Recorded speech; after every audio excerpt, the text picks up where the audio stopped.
شما انسان ها آنقدر دنیا دوستدار، مال و ثروت دوستدار هستید که حتی برای یتیم ها هم رحم ندارید.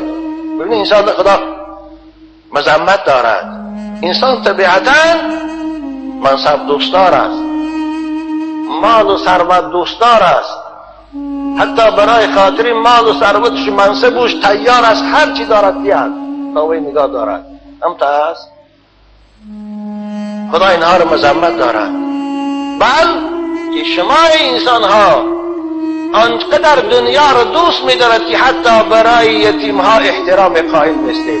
لا تکرمون الیتیم ولا تحاضون علی طعام المسکین. فقیر و کمبغل و محتاج ها رو یاردم نمی کنید. یک دیگر ثروتمندها را بر طعام دادن و بر تأمین کردن خوراک و غذای فقیران تشویق نمی کنید، بلکه کوشش میکنید راه خیر از دیگران من کنید. نه خودتان به فقیران سخاوت میکنید، طعام میدید، نه دیگران ترغیب میکنید. ولا تحاضون علی طعام و تأکلون التراث اکلا لما. و میراث یتیمان را بیرحمانه میخورید. لمن ای جمعا مفسرین کامل. شما آنقدر به انصاف هستید، آنقدر دنیا را مال و ثروت دوست می‌دارد که حتی حق بیگانه ها هم باشد، حق یتیم هم باشد، میراث دیگر کس هم باشد، از خوردنش پروا ندارید. اگرچه خداوند در اینجا حق یتیم ذکر کرد، من برای منصبدارها و حاکمها و بیرگدهای میگم که حق زیر دستاشان میخورند، بیچاره ها را نسبت به اونها رحم ندارند.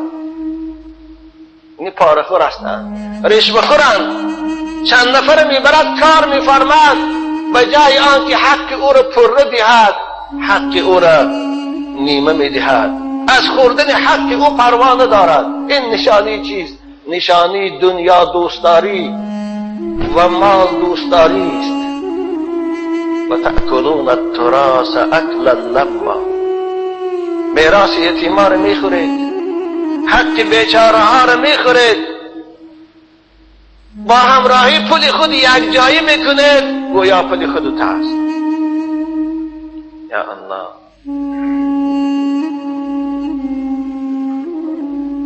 و تأکلون التراث اکلا لما و تحبون المال حبا جما.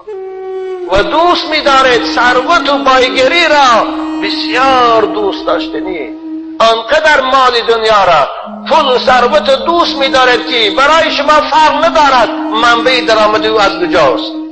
خواه از راه گراین فروشی است، خواه از راه عرق فروشی است، خواه از راه فاحشه‌خانه تشکیل کردن است، خواه از راه پاره گرفتن است، برات فرق ندارد.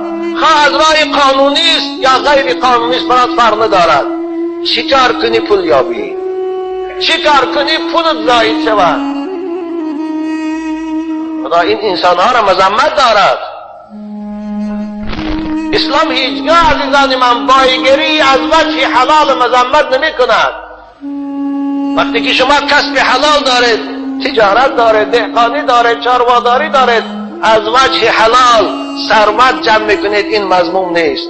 اما وقتی که از راه حرام، از راه غیر قانونی این ثروت به دست میبرید، خدا او را مذمت دارد. و تأکلون التراث اکلا لما و تحبون المال حبا جما. مفسرین کرام میگن و تحبون المال حبا جما تفسیر آیه مبارکی ولا تحاضون علی طعام المسکین است. یعنی شما آنقدر بخیل هستید، ممسک هستید، دنیا دوستدار هستید که حتی حق الله را از مالتان جدا نمیکنید، حق بندگان خدا را از ثروتتان جدا نمیکنید. یعنی زکات نمیدید، یک محتاج و مسکین یاری نمیکنید. کلا خداوند در این سوره 2 بار کلا رو تکرار کرد. این ساننگی کلا هم مفسرین کرام میگن برای رد هست، اگرچه بعضی به معنی حقا هم تفسیر کردن. خدا میگه ای انسان تو در راه خطا رفتی، این دنیا دوست داشتن، مال و ثروت دوست داشتن و درد تو نمیخورد، این به فایده تو نیست، زیرا برای این مال و ثروت از راه حرام به دست آوردد فردا برای تو روز هست، گوش انداز آن روز کدام هست. اذا دکت الارض دکا دکا، روزی که این زمین آرام با این آبادی هاش جنبانیده می شود، تکان داده می شود، تکان دادنی سخته. این روز قیامت. در روز قیامت مال و ثروت هم به کار نمی رود، در روز قیامت منصب و حکومت هم به کار نمی رود. اذا دکت الارض دکا دکا، هنگامی که تکان داده می شود زمین را بعد از صادر شدن فرمان خدا، تکان دادنی سخته. این زمین آرام آنچنان تکان سخت می خورد که پاره پاره می شود. تمام موجوداتی که در بالای او هست از کوها و قصرها ویلها پاره پاره می شوند از ضرب تکانهای پای در پای. این کوههای سنگین آرد می شوند.